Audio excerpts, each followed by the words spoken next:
Okay, so we've got a pretty fascinating life story here, kind of a journey from pre-war Vienna all the way to finding faith in America. A lot to unpack there. Yeah, for sure. Let's dive into Richer Than a Millionaire. That's the book you wrote, right?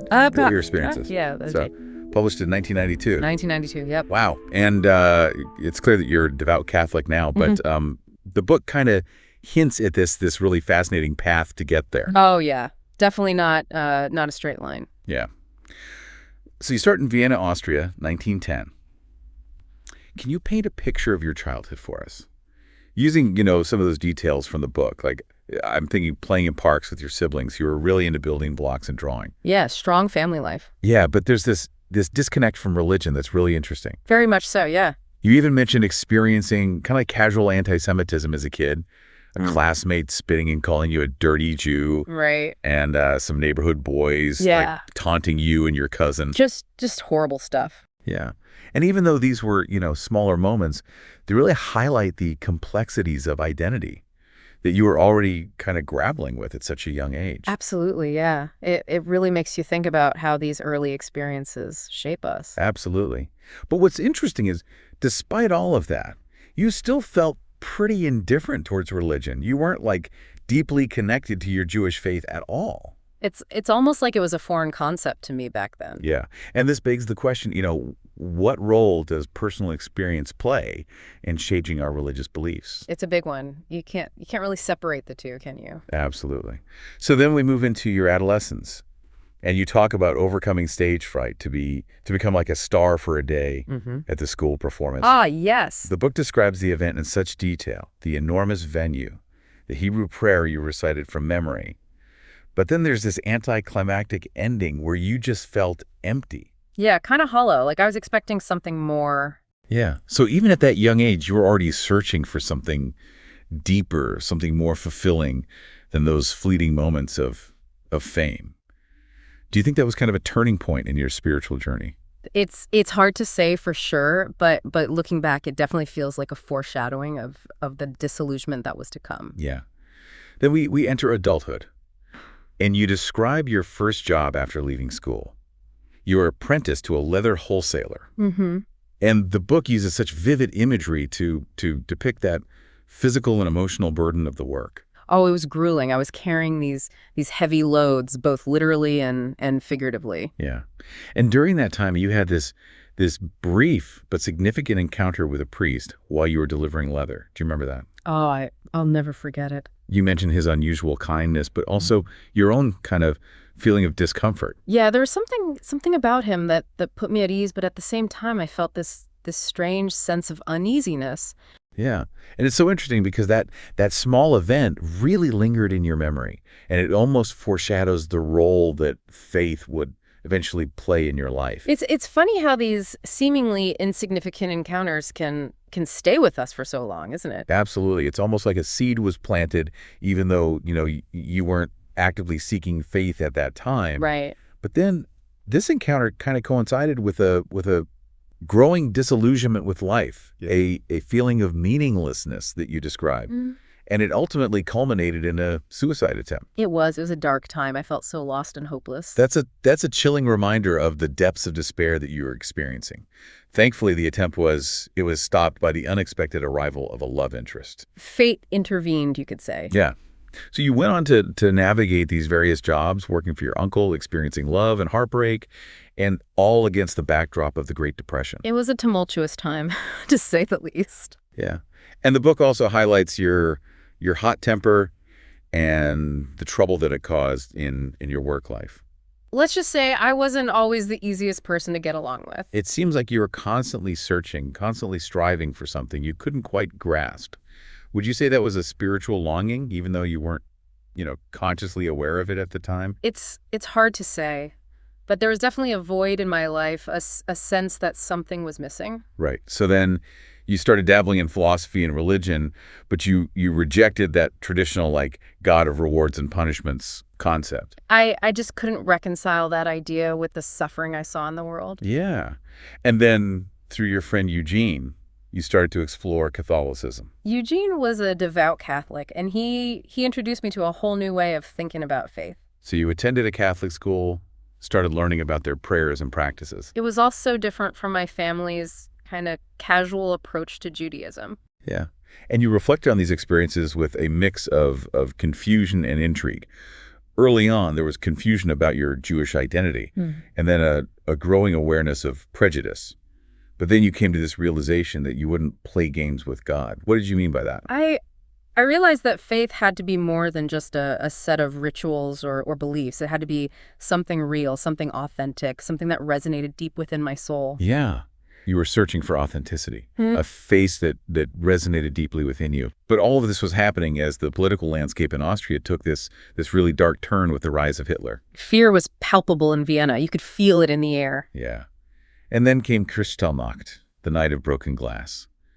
Your book recounts those harrowing events with such vivid imagery. Yeah. You witnessed the Nazi stormtroopers marching, the Jewish businesses being vandalized. It was terrifying. A wave of terror swept over the city. That was the moment you realized you had to get out. It was clear that we were no longer safe, that our lives were in danger. Your escape from Austria, thanks to your cousin Hans, it was a story of desperation and uncertainty. A frantic search for visas leading to this harrowing journey to Switzerland. Leaving Vienna, knowing I might never see my home again, was heartbreaking. And with that escape, we follow you to America.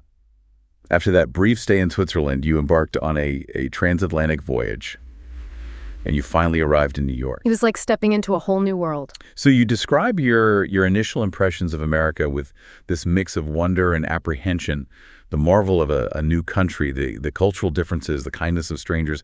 But even in this new land, your search for meaning continued. You attended synagogue, you connected with other refugees, but that nagging sense of needing something more persisted. It was still there, that emptiness, like I was still searching for something to fill that void. And that's where your relationship with Florence deepens. Her Catholic faith and her kind of subtle influence on your spiritual journey played a significant role, wouldn't you say? Florence was a devout Catholic, and her faith was a constant presence in her life. I was drawn to her strength, her peace. And I think on some level, I longed for that same peace for myself. Would you say this is where your story takes like a decisive turn? Absolutely, yeah. Yeah, my shift towards Catholicism was gradual, but it was profound. You started reading Catholic books, you began attending Mass, all while still grappling with your Jewish identity. It was a time of intense internal conflict, the pull of my heritage versus this newfound sense of belonging in the Catholic faith. So then you made the decision to convert, and you described this as a moment of complete surrender. This overwhelming feeling of peace washed over you, along with the unshakable certainty that Christ is God. It was the most incredible experience of my life. All the weight, all the doubt, all the fear, it just lifted. I felt like I had finally come home. Wow.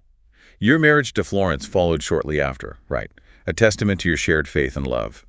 And though your new life in America was filled with the joys of marriage and raising a daughter, it was not without its challenges. Life is never without its challenges, is it? But faith gives you the strength to face them. Your daughter, Mary Therese, tragically fell ill and eventually passed away. But even in the face of such profound loss, your faith proved to be this unwavering source of strength. Mary Therese's death was the hardest thing I've ever had to endure. But my faith, it was my anchor. It was the only thing that got me through. Your story is a testament to the transformative power of your conversion. Faith became more than just a set of beliefs. It became a lived reality, a source of solace and hope in even the darkest of times. That's exactly it. It's not just about believing. It's about living your faith every single day. So there's a chapter in your book that delves into a complex aspect of your conversion, the reaction from the Jewish community. Right. You recount this particularly difficult encounter with a rabbi. Now, you continue to attend synagogue after converting to Catholicism. I did for a while. I think I was drawn to the familiarity of it. Maybe I was seeking a connection to my past. But the rabbi, he wasn't very welcoming. He accused me of betrayal. That must have been incredibly difficult, facing that rejection from your former community. It was. It was like losing a part of myself. But I knew in my heart that I had made the right decision. Yeah. So how did you reconcile your conversion with your Jewish heritage? Do you address this in the book? I do. I talk about how it was a long and painful process. But I came to realize that converting to Catholicism didn't mean rejecting my Jewishness. It was just another layer of my identity. That's a really nuanced perspective, recognizing the complexities of identity and faith. It's not always easy, but it's important to embrace all parts of who we are. Absolutely. So in the chapter The Chosen People, you grapple with the concept of chosenness, questioning whether conversion somehow diminished your connection to your Jewish heritage. That's the question a lot of converts from Judaism ponder. Oh, right? absolutely. It's a common struggle. So how did you reconcile these seemingly conflicting ideas? I spent a lot of time reading and reflecting, and I eventually came to the conclusion that being chosen wasn't about exclusivity. It was about responsibility. Responsibility. Yes, the responsibility to live a life that honors God and brings light to the world. That's beautiful. Your story really highlights the diverse paths that people take to find faith. It's not always a straight line, is it? Not at all. There are twists and turns, ups and downs, but that's what makes the journey so interesting. And speaking of your journey, in the latter part of the book, there's this interesting development. Despite your initial, disillusionment with theater, you describe a return to the stage. The chapter, The Disappearance of the Ham. You were invited to help with this small community theater production for a local Catholic charity. So what led you back to that world that you had once left behind? I was hesitant at first. I had all these negative associations with theater, but this time felt different. It wasn't about me. It was about serving others. That's such a beautiful example of how faith can transform our passions. Instead of those, grand stages and seeking applause, it was about using your talents for a higher purpose. Exactly. It was about giving back. So the ham represents your former ambitions, Yeah. right? Your longing for fame and applause.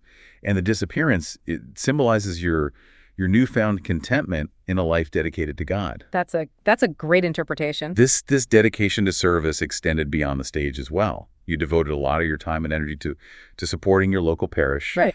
volunteering at soup kitchens, visiting the sick, sharing your faith with others. It was important to me to put my faith into action. Your story really embodies this idea that faith isn't simply about personal piety, but about those outward acts of love and compassion. That's what it's all about. And amidst all of this, you were navigating the joys and challenges of family life. You describe Florence as your rock, your constant companion, and a source of immense strength and support. Florence was my everything. She was my best friend, my confidant, my partner, and everything. You recount shared laughter, intimate moments, and how your love just deepened over time. Your marriage, it serves as this model of love and commitment, demonstrating how faith can strengthen and sustain a marriage through those inevitable challenges. We weren't perfect, of course, but we had faith, and that made all the difference. And then there's the arrival of your daughter, Mary Therese. You describe her birth as a moment of pure joy, this miracle that filled your lives with unimaginable love. She was a gift from God, a true blessing. You recount her childhood with such tenderness and humor, sharing anecdotes about her mischievous nature, her infectious laughter. She had a way of brightening up every room she entered. Yeah, but then tragically we come to the chapter titled The Little Girl. It's hard to talk about. It's this heart-wrenching account of Mary Therese's illness and her eventual passing. Mhm. And you describe her decline with this raw honesty, sharing your struggle to understand why God would allow such suffering, your pleas for healing, and the just crushing weight of grief that threatened to consume you. It's such an unflinching account of a parent's worst nightmare. Losing a child is the most unnatural thing in the world. It goes against the very order of things. Yeah. But even amidst this profound darkness, your faith shines through. You found solace in believing that Mary Therese was with God, free from suffering, embraced by divine love. That was my only comfort, knowing that she was in a better place. You speak of her as an angel, watching over you from heaven, a source of comfort and inspiration amidst your grief. She'll always be my little angel. Your story is such a testament to the enduring power of faith and how belief can offer hope in the face of just unbearable loss. Faith doesn't make the pain go away, but it gives you the strength to carry on. Mary Therese's passing, it deeply impacted your spiritual journey, didn't it? It forced you to confront the limits of human understanding, acknowledge the mystery of God's plan, and find meaning in the face of senseless suffering. You describe it as a crucible that refined your faith and deepened your relationship with God. It was. It was a time of great pain, but also great growth. Your story reminds us that faith isn't about avoiding suffering. It's about finding meaning and purpose within it. Exactly. It's a message of hope and resilience, reminding us that even in the darkest of times, we can find solace and strength in belief. Our faith is our light in the darkness. And your journey doesn't end with Mary Teresa's passing. You describe the process of rebuilding your life, how faith sustained you through grief and guided you toward a new chapter. It's a testament to the enduring power of love, how faith binds us together in loss and provides that foundation for healing and growth. Love and faith are the two most powerful forces in the world.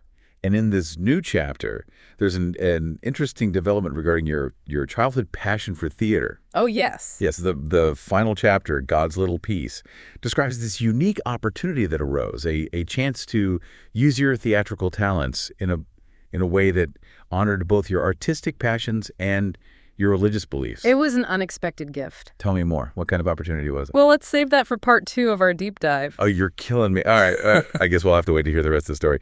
But dear listener, be sure to join us for part 2, where we'll uncover the final chapter of this remarkable life and explore the unexpected ways God's plan unfolded.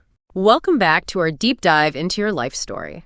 It's been a fascinating journey so far, from pre-war Vienna to, finding this peace and purpose in the Catholic faith here in America. Absolutely. Before the break, we left off with a hint of a new chapter unfolding, a return to your childhood passion for theater. Right. The final chapter, God's Little Piece, really caught my eye. You'd mentioned this opportunity that arose, a chance to use your theatrical talents, but in a way that honored both your artistic passions and your religious beliefs. It was quite unexpected, actually. So tell me more. What kind of opportunity was it? Well, a local Catholic school was putting on a play as a fundraiser. Okay, so not exactly Broadway. No, not quite. But what's fascinating is that the simplicity of the production, it really seemed to amplify its impact. You were hesitant at first, still carrying those scars from your early experiences with theater. They left you feeling empty, chasing that fleeting fame. You were searching for something much more profound, a deeper sense of purpose. And you ultimately found that in the Catholic faith. Right, exactly. So when this opportunity to help with the school play came up, you saw it through this new lens. It wasn't about personal glory or recognition anymore. Right. It was about using your talents to serve others, to bring joy to the community, and to support this worthy cause. It's almost as if your faith transformed your understanding of theater itself. It became a way to express your devotion, to give back, to connect with your community, but on a spiritual level. Yeah, there was a profound shift in my perspective. Instead of seeking applause, I found fulfillment in working behind the scenes, Yeah. guiding the young actors, contributing to something larger than myself. There's this beautiful passage where you describe the rehearsals, the shared laughter, the sense of camaraderie. You write, it wasn't about the performance itself, but about the joy we created together, the sense of purpose that infused every aspect of the production. It sounds like you rediscovered the beauty of theater, but this time it was illuminated by faith. Exactly. I found a sense of peace and harmony, a way to reconcile those artistic passions with my spiritual life. The chapter title, God's Little Piece, it perfectly captures that feeling. It does. You realize that your talents, they were gifts from God, meant to be used for good. Right. And that true fulfillment comes from serving others, not from seeking personal recognition. Right. And this realization, it extends beyond the realm of theater, doesn't it? Yeah. It permeates your entire life story. Absolutely. Your commitment to serving others shines through in your dedication to your parish, your work at soup kitchens, your visits to the sick. You truly embody this idea that faith isn't just about personal piety, but about extending compassion and love to those in need. That's what it means to live a Christian life. Your story serves as such a powerful reminder that our talents, whatever they may be, they're not our own, are they? They're blessings entrusted to us to be used for this greater purpose. And when we align our passions with our faith, we can find this profound sense of meaning and fulfillment. It's about finding that harmony between who we are and what we believe. It's inspiring to see how your life unfolded, how each experience, even those filled with suffering and loss, contributed to your spiritual growth and shaped your understanding of faith. It's all part of God's plan. Speaking of unexpected turns, there's this one final aspect of your story that I'd like to explore. In the chapter Vienna Revisited, you describe returning to your birthplace after decades of absence. This must have been an incredibly emotional experience. It was. A lot had changed, but some things remained the same. You had left Vienna under duress, fleeing persecution, carrying the weight of such painful memories. To return to the city where you experienced such hardship and loss must have brought up such complex emotions. It did. It was a flood of memories, both good and bad. So what prompted you to make that journey back? I had this deep-seated longing to reconnect with my roots, to confront the ghosts of the past, to see how the city had changed in my absence. You know, I write about walking the familiar streets, visiting the park where I played as a child, even seeking out my former synagogue. It was this poignant blend of nostalgia and reflection. It must have been so surreal to revisit those places with the perspective of time and faith. It was like seeing everything with new eyes. You describe this sense of peace and forgiveness washing over you as you walk those streets. You were no longer that scared young boy fleeing for his life. You were a man of faith, secure in your identity, and able to view the past with this sense of understanding and even gratitude. The past is part of who we are, but it doesn't have to define us. Did you encounter any remnants of the anti-Semitism that had once plagued your childhood? Yeah, I did. I was walking through my old neighborhood, and I overheard a group of teenagers making these derogatory remarks about Jews. It was a stark reminder that prejudice and intolerance can persist even decades after the horrors of the Holocaust. It must have been such a painful reminder of the darkness that you had escaped. It was. But instead of succumbing to anger or despair, I decided to respond with compassion. I engaged the teenagers in conversation, shared my own story, and challenged their assumptions. What an incredible testament to the transformative power of faith. You met hatred with love, using your personal experience to bridge divides and promote understanding. Hate only breeds more hate. Love is the only way to break the cycle. Your entire life story has been such a testament to the transformative power of faith, from your childhood in Vienna to your conversion experience, your trials and triumphs, and your unwavering commitment to serving others. It's been a privilege to delve into this remarkable journey with you. Thank you. It's been a pleasure sharing my story. And as we conclude this deep dive, we want to leave you, dear listener, with a final thought. You know, his story highlights this idea that faith is not this static destination, but rather this lifelong journey of growth, discovery, and surrender to something greater than ourselves. It's a journey we all take in our own way. What twists and turns has your own journey taken? And what little piece might God be calling you towards? That's something to ponder. Thank you for sharing your story with us. It's a powerful reminder of the enduring strength and hope that can be found in faith. Welcome back. It's great to be continuing our deep dive into your life story. Yeah, this has been a fascinating journey from pre-war Vienna to finding faith in America and even that return to the world of theater. Right. Quite the adventure. Before the break, we left off with you returning to Vienna after decades of absence. Yeah. And you described it as this blend of anticipation and trepidation. Mm-hmm. You know, a journey to reconnect with your roots and confront the ghosts of your past. A lot of memories there. You wrote about walking those familiar streets, visiting the park where you played as a child, even seeking out your former synagogue. It's a poignant reflection on the passage of time and the transformative power of forgiveness. You know, you mentioned experiencing this sense of peace and forgiveness as you revisited those places.